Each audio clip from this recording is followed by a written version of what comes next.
Dear Jordan, this one's for you. Hi everyone, 안녕하세요 여러분. My name is Chandra. Welcome to Cinemarea. This channel is all about South Korean movies and TV shows, and today I am so happy because I keep asking you guys to give me suggestions on which movies or TV shows should I review next, and you guys are actually giving me suggestions. Thank you. Please keep the suggestions coming. My latest review was for a movie called Thirst from 2009, and in that movie the female lead was played by Kim Seo-hyung. And as I was watching it, I realized that Kim Seo-hyung also played the lead role in the Villainess. And then I realized that I haven't seen the Villainess in quite a long time, and then one of you guys actually suggested me to review the Villainess, so I thought, the Villainess it is. So today, let's take a look at director Jung Byung-gil's 2017 action movie, The Villainess, or Angnya. So as I mentioned before, the movie stars Kim Seo-hyung as the Villainess, Shin Ha-kyun as a crime boss, Kim Seo-hyung as the leader of an intelligence agency, and Sung-joon as an agent at said agency. I kind of feel like I'm in a difficult position right now, because if I say anything about the story, I might be spoiling some of the things in the movie that I don't want to spoil, so let's just talk about the movie in general. What were the things that I liked and what were the things that I didn't like about the Villainess? First of all, from a purely technical point of view, this movie is pretty much flawless. The cinematography here is out of this world. I have never ever seen action being filmed like this. The way the action is filmed, the camera movements, the camera angles are just mind-blowing. And although it looks shaky, it's never incomprehensible. They use quite a lot of POV shots too. In fact, the whole opening scene is a POV shot and it's just fantastic. The POV shots are also a great tool to maximize the viewer's experience of the fights, because there's a lot of fights occurring in narrow holes, in smaller, confined spaces, and I'm pretty sure that had they used normal camera work, it wouldn't be as impactful as it is. So the action and the cinematography is top-notch. The performances are also pretty strong, especially Kim Seo-hyung and Shin Ha-kyun. They both starred in Thirst also, and here in this movie they couldn't be any more different than the characters they were playing in Thirst. I didn't see Kim Seo-hyung and Shin Ha-kyun here. I saw two people, two characters living their lives, which is a testament to the writing and the greatness of these actors. I also like Kim Seo-hyung's performance as the leader of the intelligence agency. Her character was probably the most ambivalent in this movie. It was pretty hard to tell what her agenda is and if she actually cares about people or if she only cares about herself and the agency. I also appreciated the fact that although The Villainess is an action movie, it doesn't forget about one very important thing. In order for a movie to work, usually you need very well-rounded, very well-written characters.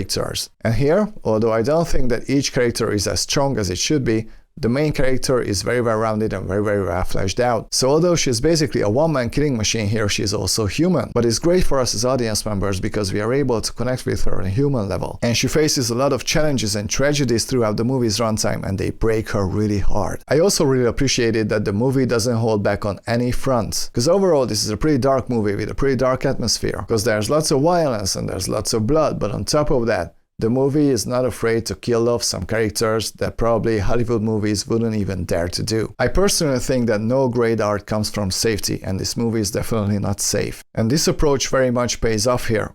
For the most part. I also really liked how the movie was able to balance between the very intense action and the more quiet, shall I say, human scenes. Because honestly, the first half hour of this movie is so intense it kind of feels like a freight train is running over you. And I personally felt like I needed some room to breathe after the first half hour, and thankfully the movie and the writers know that. So we could almost say that The Villainess is an action/drama movie. But I personally think that there's just not enough depth here to actually call this movie a drama, but it's pretty close. It's still a lot deeper than most action movies out there. And when the film is intense, it's really intense. In fact, in the first 5 or 10 minutes of the movie, there's just so much going on, there's so many things happening and so many awesome things to look at from a technical point of view, you could easily write a book about it. But unfortunately, there are some problems with that also. Although the movie hooks you instantly with the opening scene, after a while it gets pretty old, at least for me. And that's because, although everything that is presented there is freaking awesome, there is no context to it. At that point in time, we don't know the main character, we don't know why is she there, we don't know what is she doing, so we only see people getting killed left and right. And although visually it's very impressive, from the perspective of storytelling, I don't think that this is the wisest thing to do. I think that overall that scene would have been so much more powerful had we known the main character by that point.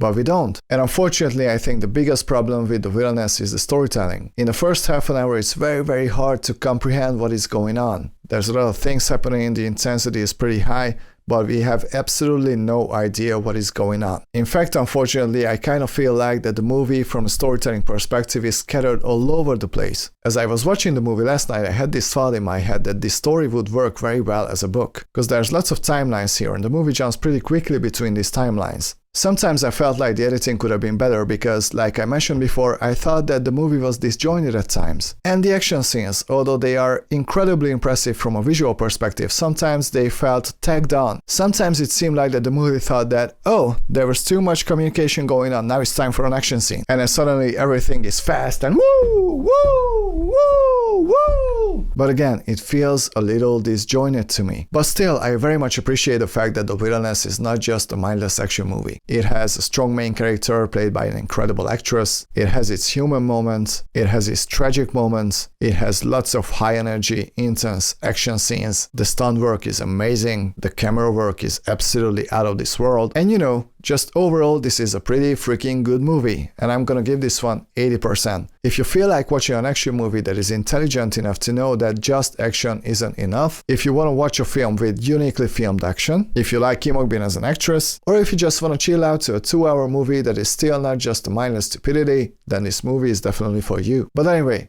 that's it for today, guys. Thank you very, very much for watching. Please keep the suggestions coming on which movie or TV show should I review next. And see you guys next time.